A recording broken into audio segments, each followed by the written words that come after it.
I'm Allie Renison. I'm the head of Europe and Trade Policy here at the Institute of Directors.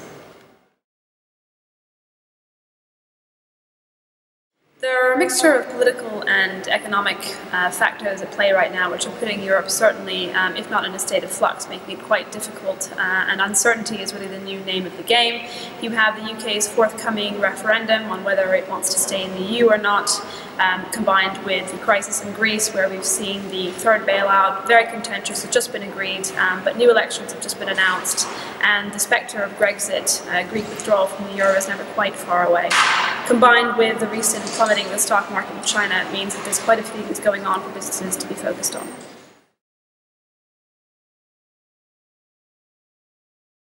I think there's a temptation to focus on overly simplistic solutions when we talk about Brexit. Obviously, the consensus now is that Greece really shouldn't have been let in the euro in the first place, along with quite a few other eurozone countries. But we are where we are now, and I think as tempting as it is to say that Greece could recover with its own currency and devalue its way back into growth and competitiveness, the reality is that Greece has had quite a problem with exports, both for the last 10 years and prior to euro entry. So there's no guarantee without massive structural reform, the kind of reform we're opposing even now while it's being mandated by Brussels, that they would do that in the event of a Greek withdrawal. So I think it's a case of overly simplistic solutions for a very complicated problem.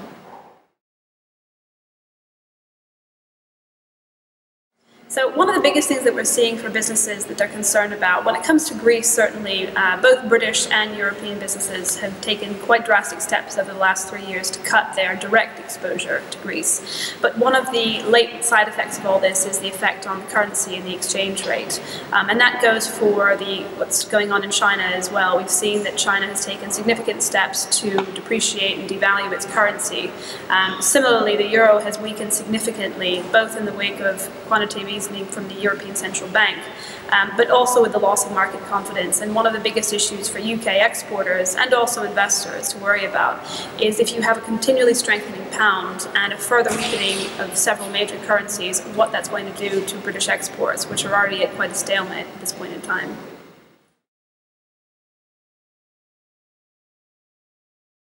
I think it's a mixture of good news and bad news on different fronts. On the one hand, you have economies like Spain and Portugal, who were several years ago on the brink of putting Europe into an almost unrecoverable recession and crisis.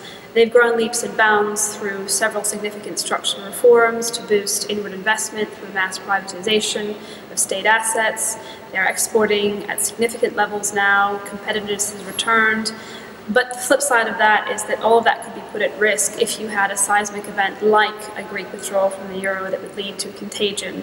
And that would increase, I think, a lot of exposure for businesses in Germany and Britain who do trade with and sell off to Portugal and Spain. So there is always that continuing concern. The other thing, though, on the good news front is that we now have a European Commission in place in Brussels, which is probably the most business-friendly we've had in decades. They're putting forward a policy agenda of liberalising services sectors, which for UK businesses, many of our members operate in services, is one of the biggest obstacles to trading across Europe. They are committing to create a single market in energy and in capital to increase the use of alternative finance and lending to SMEs. So all in all, I think we're looking at a mixed bag going forward.